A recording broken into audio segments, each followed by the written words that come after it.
ప్రేక్షకులందరికీ నమస్తే. కలియుగంలో కొన్ని లక్షణాలు వర్ణించబడ్డాయండి. మరి కలియుగం అని మనకు సనాతన గ్రంథాలలో ఎక్కడ ఉంది? అనేక పురాణాలు కలియుగంలో మనుషులకు కానీ, రాజులకు కానీ, అంటే పాలకులకు, లేకుంటే కొన్ని మ్లేచ్ఛ మతాలకు ఎలాంటి లక్షణాలు ఉంటాయో మన గ్రంథాలలో వర్ణించబడ్డాయి.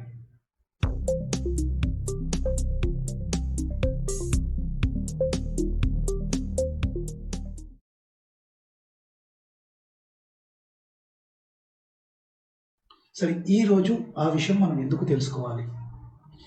కలియుగంలో ధర్మం అనేది భ్రష్టం పడుతుంది. కాబట్టి మనం ధర్మంలో నిలబడితే, అంటే సనాతన ధర్మంలో నిలబడ్డప్పుడే మనకు మంచి జరుగుతుంది. కలియుగంలో రకరకాల మ్లేచ్ఛ మతాలు వస్తాయి. కొందరు దేవుళ్ళుగా చేయబడతారు, కొందరు వచ్చి నేనే గురువుని, నేనే దేవుణ్ణి అని చెప్పుకుంటారు. కొన్ని మతాలు పుడతాయి. ఈ మతాలన్నీ కూడా మానవాళిని నాశనం చేస్తాయి. కానీ వాళ్ళ గ్రంథాలలో ఎలా ఉంటుందంటే, మా దేవుడే నిజము, మాది నమ్మితేనే మీకు మంచి జరుగుతుంది అన్నట్టు ప్రచారాలు జరుగుతాయి.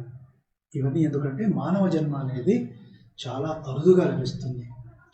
84 లక్షల జీవరాశులలో పుట్టి జీవి మానవ రూపాన్ని పొందుతాడు.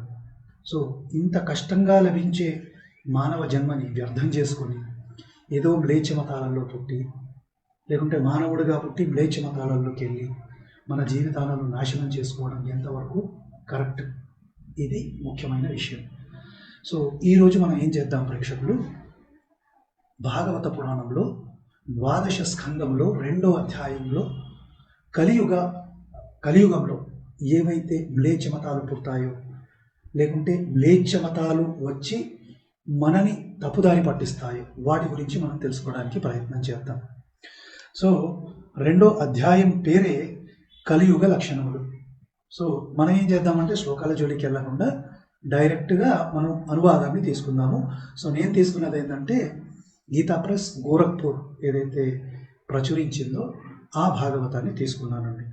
సో ఇక్కడ శుకుడు అడిగాను, రాజా, కలియుగమందు కాల ప్రభావం అనుసరించి క్రమముగా ప్రజల్లో ధర్మము, సత్యము, పవిత్రత, సహనము, దయ, బలము, ఆయువు, జ్ఞాపక శక్తి కూడా నశిస్తాయి అని శుకుడు పరీక్షిత్ మహారాజ్కి చెప్తున్నాడండి.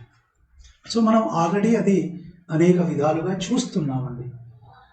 కొందరు మ్లేచ్ఛ మతాలలో ఉండి మాదే ధర్మం అంటారు, సత్యాన్ని మాట్లాడరు, అసత్యాన్ని మాట్లాడతారు. వాళ్ళలో జాలి, దయా, కరుణ ఉండదు. మనం చూస్తూనే ఉన్నాం. మతం పేరు చెప్పి, దేవుడి పేరు చెప్పి హింసిస్తూ ఉంటారు. మనం రకరకాలవి చూస్తూ ఉన్నాం. పేర్లు మార్చుకొని, మతం మార్చుకొని వచ్చి ప్రలోభ పెడుతూ ఉంటారు. లేదంటే వాళ్ళ మ్లేచ్ఛ మతం గురించి చెప్పకుండా వాళ్ళు మీ గ్రంథాలలో మా దేవుడి పేరుంది అని మభ్యపెడుతూ ఉంటారు. సో ఇవన్నీ మనం చూస్తున్నాం. సో ఇప్పుడు శుకుడు చెప్తున్నాడు, కలియుగమునందు ధనము కలిగిన వాడే కులీనుడుగా, సదాచారుడుగా, గుణవంతుడుగా జనులలో చెల్లుబాటు అవుతుంది. సో ధనం ఉందనుకోండి, వాడిని గొప్పగా చూస్తారు. ధనం లేని వాడిని గొప్పగా చూడరు. సో ఇలాంటి పోకడలు మనకు కలియుగంలో కనిపిస్తాయి. ఇది జరుగుతూనే ఉంది, మన చుట్టూ జరుగుతుంది, మనం రోజు చూస్తున్నాం. సో వివాహ సంబంధాల విషయంలో కులము, శీలత, యోగ్యత మున్నగువి పట్టవు. మీరు ప్రేక్షకులు వివాహ విషయం చూస్తే పూర్వకాలంలో సనాతన ధర్మంలో కూడా గుణాన్ని, కర్మలను అనుసరించే వివాహాలు జరిగేవి. అలా అని ఇతర వర్ణాల మధ్యలో వివాహాలు జరగలేదని కాదు. అనేక విషయాలలో కూడా వివాహాలు జరిగిన ప్రస్తావన మనకు పురాణాలలోనే కనపడుతుంది. పోతే అది వాళ్ళ గుణాలని బట్టి వాళ్లకు పేర్లు పెట్టారు. ఇవన్నీ కూడా మనకు మన ధర్మశాస్త్రంలో కనిపిస్తాయి. సో క్రయ విక్రయాది విషయములనందు కపటము, వంచన ఇవన్నీ కూడా మనకు కనిపిస్తాయి. సో పూర్వకాలంలో మనం వ్యవహారం అంటే ఏమైతే బిజినెస్ ఉంటుందో ఈ విషయంలో ఒక నీతి నిజాయితీ అనేది కనబడేది. ఈ రోజులలో ఏం లేదు, రకరకాల పోకడలు మనకు కనిపిస్తాయండి. సో అవన్నీ కూడా మనకు తెలిసిందే. స్త్రీ పురుషుల మధ్య ప్రేమానురాగాలకు గుణశీలములే ముఖ్యముగాన క్షణిక సుఖములే ప్రాధాన్యత వహించుచుండను. సో క్షణికమైన సుఖం కోసమే జనాలు తాపత్రయపడుతూ ఉంటారు, అది మనకు తెలిసిందే. గుణం అనేది ముఖ్యం కాదు. పెళ్లి విషయానికి వెళ్తే ఒక స్త్రీ ఒక పురుషుని వివాహం చేసుకోవాలంటే ఈ పురుషుడి దగ్గర ఎంత ఆస్తి ఉంది, ఎంత సంపద ఉంది, ఇవే ముఖ్యమైపోతాయి. గుణాలు అవన్నీ కూడా ప్రాధాన్యం కాదు. సో మీరు అనొచ్చు, సరేనండి మన ధనం లేకుండా ఎలా బతకాలి? ధనం కూడా ముఖ్యమే, కానీ గుణం కూడా ముఖ్యమే. సో ఇవన్నీ శుకుడు చెప్తున్నాడు అన్నమాట.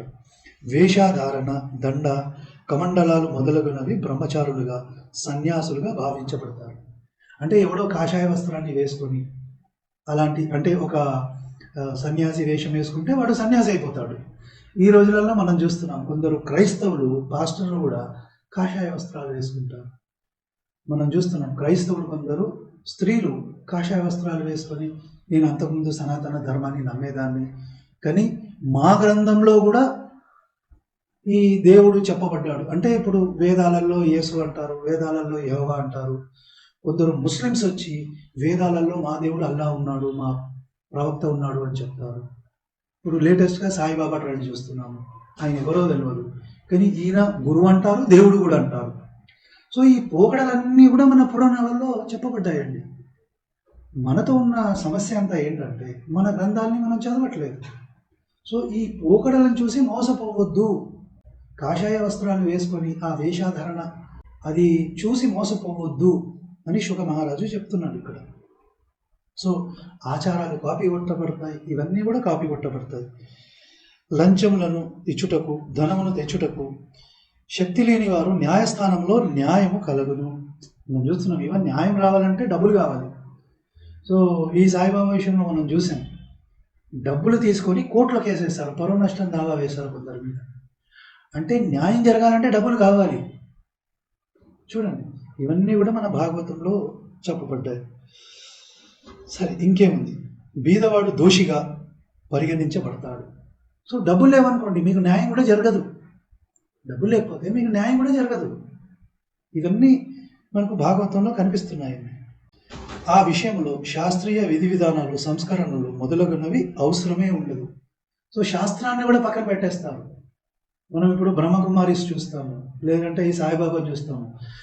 ఇలాంటి అనేకమైన కల్ట్లు ఏవైతే ఈరోజు ఉన్నాయో శాస్త్రాలు ప్రమాణం కాదు. విధి విధానాన్ని కాపీ కొడతారు, మాదే ఒరిజినల్ అంటారు. హిందువులని మభ్యపెట్టి వాళ్ళ కల్ట్లోకి తీసుకెళ్ళడానికి ప్రయత్నం చేస్తారు. సో ఇవన్నీ మనం ఈరోజు చూస్తున్నామండి. తమకు తాముగా కుటుంబాలను పోషించుటకున్నటే గొప్ప యోగ్యతగా భావించబడను. కుటుంబాన్ని పోషిస్తున్నాడంటే అదే గొప్ప అన్నమాట. అవి మిగతావేవి పరిగణలోకి రావు. ఈ విధంగా కలియుగమున్న భూతలమందయు దుష్ట ప్రజలను నిండియుండును. బ్రాహ్మణ, క్షత్రియ, వైశ్య, శూద్రులలో బలవంతుడగు వాడే రాజగును. సో ఇక్కడ ఏంటంటే క్వాలిటీ ముఖ్యం కాదు, వాడికి బలం ఉందా, బలం ఉంటే రాజు అయిపోతాడు. ఈ రోజులలో మనం చూస్తాం, కొందరు సీఎంలు పిఎంలు కూడా అయిపోతారు. గిమ్మిక్కులు జరుగుతాయి, అంటే అలాంటివి కూడా జరుగుతాయని చెప్తున్నారు ఇక్కడ. అట్టి పాలకులు అందరూ లుబ్ధులు, అంటే కాములు, దయా విహీనులు, కఠినాత్ములు, వీరందరూ దోచుకుని వారు. మనం ఈరోజు చూస్తున్నాం ఎన్ని స్కాములు అండి, ఎన్ని స్కాములు. ప్రజల ధనాన్ని దోచుకున్నారు, ప్రజలకు మంచి చేస్తామని చెప్పి ప్రజల్ని దోచుకుంటున్నారు. అలాంటి రాజులు బయలుదేరుతారని చెప్తున్నారు. దగాకోరులు ప్రజల యొక్క సంపదలను, స్త్రీలను అపహరించుకోవడంలో వెనుకాడరు. ఇవన్నీ మనం చూస్తున్నామండి, కలియుగ లక్షణాలు ఇవన్నీ జరుగుతున్నాయి ఈ రోజులలో. అట్టి వారికి భయపడి ప్రజలలో కొందరు గుహలు, అంటే కొండ గుహలోకి, అడవులలోకి పారిపోతారు. ఇవన్నీ ఫ్యూచర్లో రాబోయే ఇవన్నీ. అంటే ఈ పాలకులు ఏం చేస్తారంటే ఎన్ని ట్యాక్సులు వేస్తారంటే అవి కట్టలేక ప్రజలు కూడా పారిపోతారన్నమాట. ఈరోజు మనం చూస్తున్నాం ఇవన్నీ కూడా. ఎవరైతే కట్టగలుగుతారో వాళ్ళ మీద విపరీతమైన ట్యాక్సులు వేస్తారు. కొందరికి అన్ని ఫ్రీ ఫ్రీ ఫ్రీ ఫ్రీ. అంటే ఎన్ని రోజులు వేయగలుగుతారు?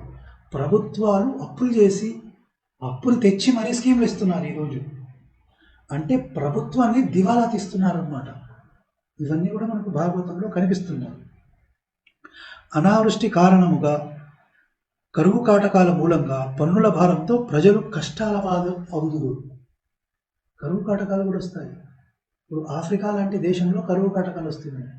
లక్కీగా మన భారతదేశంలో మనకు అట్లీస్ట్ అవి లేవు, కానీ అనేక దేశాలలో ఇది జరుగుతుందండి. ఇప్పుడు ఏదో వార్త వస్తుంది, ఎల్నినో. ఎల్నినో అంటే ఇది ఒక వాతావరణానికి సంబంధించిన ఒక అనామలి అన్నమాట. దీనివల్ల వర్షాలు కరెక్ట్ పడవు. ఎండలు ఆల్రెడీ చూస్తున్నాం, ఘోరమైన ఎండలు. వర్షాలు పడ్డప్పుడు బీభత్సమైన వర్షాలు, అన్నీ మనకి కొట్టుకుపోతున్నాయి. వరదలు, ఎండలు, చలి విపరీతంగా ఉంటుంది. సో వాతావరణానికి సంబంధించిన ఎక్స్ట్రీమ్స్ కూడా వస్తాయని చెప్తున్నారు. అవన్నీ కూడా మనం ఈరోజు చూస్తున్నామండి. చలికాలులకు, ఎండలకు, వానలకు, వరదలకు, హిమపాతానికి తట్టుకోలేక పరస్పర కలహముతో ప్రజలు నశించుదురు. ఇదే నేను చెప్పాను. ఇవన్నీ కొన్ని జరుగుతున్నాయండి ఆల్రెడీ. పంటలు అట్లీస్ట్ దెబ్బతినకుండా ఉంటే ప్రజలకు కొంచెం అన్నం దొరుకుతుంది. ఆకలి దప్పులతోనూ, రోగాలతోనూ, అంతులేని చింతలతోనూ ప్రజలు అలమటింతురు. కొన్ని దేశాలలో ఆల్రెడీ ప్రజలు అన్నం లేక అలమటిస్తున్నారండి. పోతే గమనిద్దాం మనం, ఇది కలియుగం ఇంకా మొదలు కాలేదండి. ఇది ఓన్లీ సంధి కాలం. ఇంకా 4800 సంవత్సరాలు ఉంది. అప్పుడు అసలైన కలియుగం మొదలవుతుంది. అప్పుడు ఇంకా పరిస్థితి ఎలా ఉంటుందో ఒకసారి ఊహించుకోవడానికి నాకు భయంగా ఉంది ప్రేక్షకులు. సో చూద్దాం. కలియుగమున అట్టి బాధలకు లోనైన ప్రజలు ఆయు ప్రమాణము 20 లేక 30 సంవత్సరాలకే పరిమితమవుతుంది. అంటే ఏదైతే అసలైన కలియుగం వస్తుందో అప్పుడు ఆయు ప్రమాణం ఎంత అవుతుందండి? 20-30 ఏళ్ళకే ఇదైపోతుంది అన్నమాట. మరి 20-30 ఏళ్ళకే ఆయు ప్రమాణం తగ్గినప్పుడు వాళ్ళు పెళ్ళిళ్ళు ఎప్పుడు చేసుకుంటారండి? 10, 12, 13 సంవత్సరాలకే పెళ్ళిళ్ళు చేసుకోవాల్సి వస్తుంది. అంటే ఇది కలియుగం అంతంలో జరిగేదన్నమాట. అంటే శుకుడు ఇట్లా వర్ణన చేసుకుంటూ వస్తున్నాడు ఎలా జరుగుతుందని. మళ్ళీ గమనించండి, ఇది కేవలం మనం సంధికాలంలోనే ఉన్నాం. సంధికాలంలోనే ఇంత దుర్భరంగా పరిస్థితి ఉంటే రాబోయే కలియుగంలో, అసలైన కలియుగంలో అంతంలో ఎలా ఉంటుందో ఇమాజిన్ చేసుకోవడానికి మనకు భయం వేస్తుంది.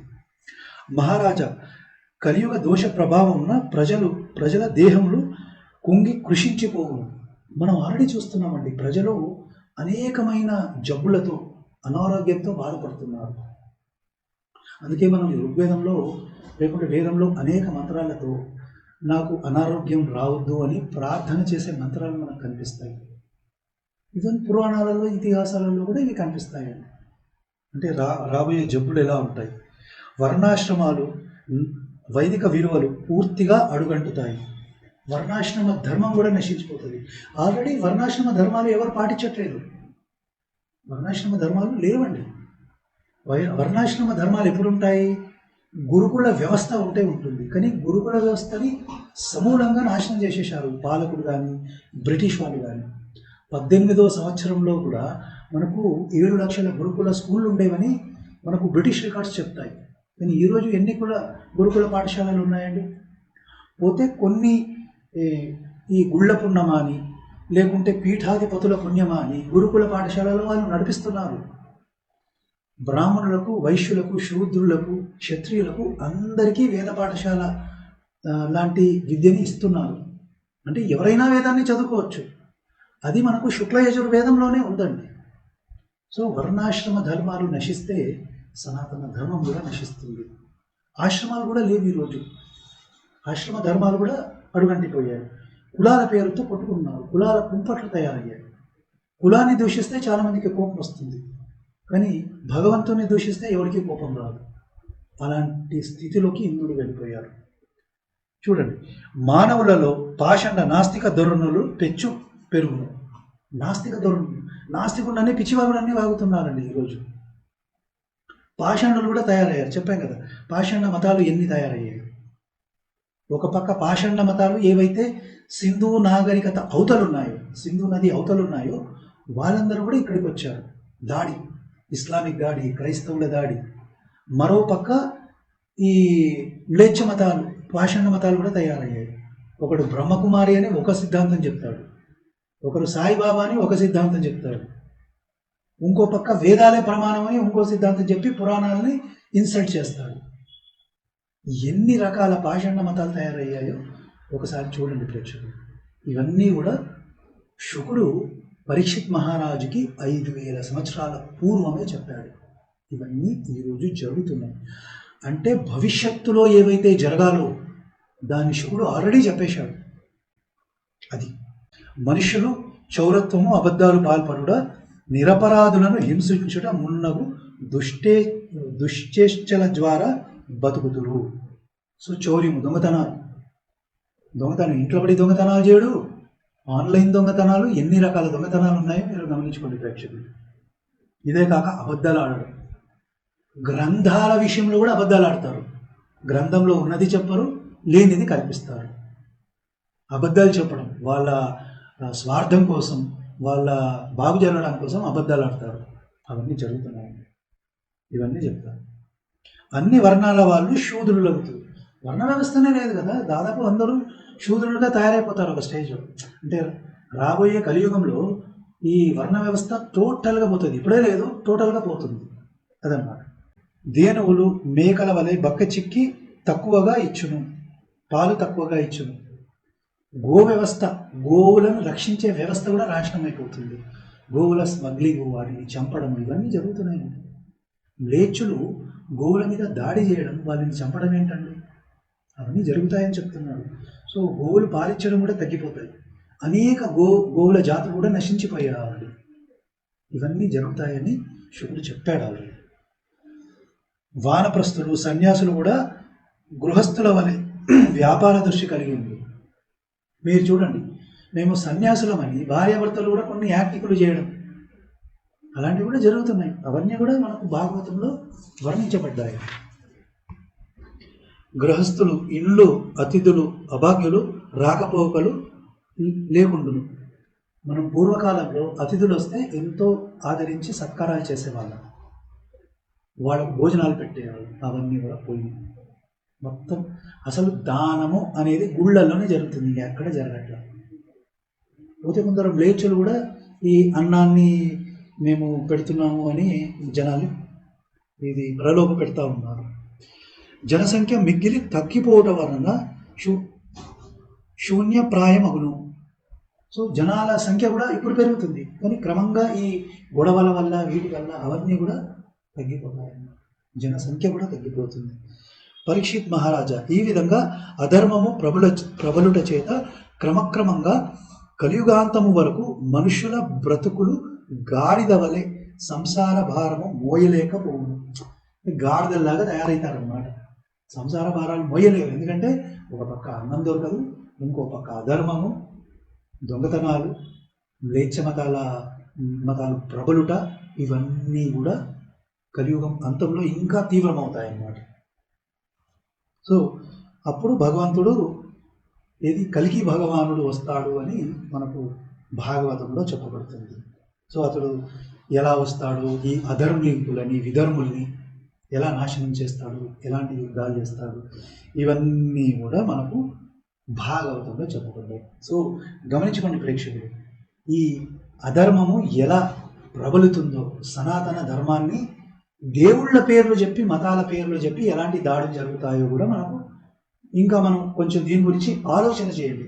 ఆలోచన చేస్తే మీకు అర్థమవుతుంది. రకరకాల మతాలు పుట్టాయండి. ఇవి ఎక్కడి నుంచి వచ్చాయో కూడా మనకు అర్థం కాదు.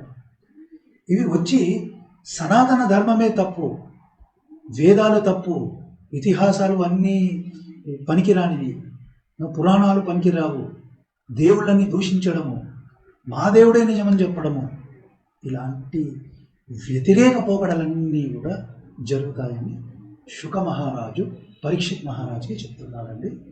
భాగవతం 12వ స్కందము 2వ అధ్యాయం. సో ప్రేక్షకులు మీరు కూడా ఈ అధ్యాయం చదవండి, మీకు చాలా డీటెయిల్స్ తెలుస్తాయి. సో మనం ఏం చేయాలి, మన తక్షణ కర్తవ్యం ఏంటి? మనము వేదాలలో, ఇతిహాస పురాణాలలో, మన శాస్త్రాలలో ఏ పరమాత్మ గురించి, ఏ దేవతాశక్తుల గురించి వర్ణించబడిందో వాళ్ళనే నమ్మాలండి. ఇతర మ్లేచ్ఛ మతాలు లేకుంటే గురువులు, దేవుళ్ళని, రకరకాలవి ఏవైతే మనుషులు కల్పిస్తున్నారో వాటి జోలికి వెళ్లకుండా మనం మన సనాతన ధర్మంలోనే ఉండి తరిద్దాం. లేదంటే మనిషిగా పుట్టి కూడా మన జీవితాన్నంతా నాశనం చేసుకొని మ్లేచ్ఛ మతాలు ప్రచారం చేస్తున్న కల్పితమైన మతాలలోకి వెళ్ళి మన జీవితాలని నాశనం చేసుకోవద్దు ప్రేక్షకులు. సో ప్రేక్షకులు, ఈ వీడియో గురించి మీరేమంటారో కామెంట్ రూపంలో చెప్పండి. అలాగే మరో మంచి వీడియోతో మీ ముందుకు వస్తాను. నమస్తే. జై శ్రీరామ్. భారత్ మాతా కీ జై.